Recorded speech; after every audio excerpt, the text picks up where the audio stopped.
সিয়াম পালনের জন্য সাহারি খাওয়া কি জরুরি? জরুরি নয়। সেহরি খাওয়ার সময় আজান হলে করণীয় কি?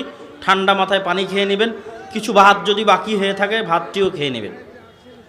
খাওয়া চলা অবস্থায় আজান দিলে খাওয়া পূর্ণ করবেন, টেনশনের কিছু নাই। এটাই ঠিক।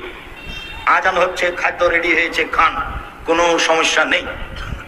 আজান চলছে, আজান হয়ে গেছে, খাদ্য সামনে আছে, খান, তৃপ্তি সহকারে খান, কোনো সমস্যা নেই। উল্লেখ্য যে না খেলেও সিয়াম রাখতে হবে, ফরজ সিয়াম। নফলও রাখা যায়, ফরজও রাখা যায়, না খেয়ে খাওয়া ভালো।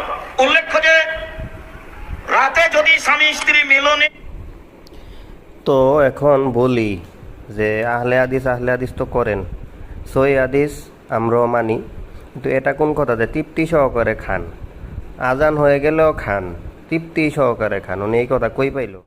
যে উল্লেখ্য হাদিস শরীফে যে আজানের পরেও খাওয়ার কথা আছে তা হলো তাহাজ্জুদের আজান, ফজরের আজান নয়। যেই তাহাজ্জুদের আজান এখনো মক্কা মদিনায় প্রচলিত আছে। এটা কই দিছে? ফতোয়া। এই যে মহানবী সাল্লাল্লাহু আলাইহি ওয়াসাল্লামের হাদিসটা নেন, যেখানে বলা হয়েছে যে বেলাল রাতে আজান দেয়, অতএব তোমরা পানাহার করো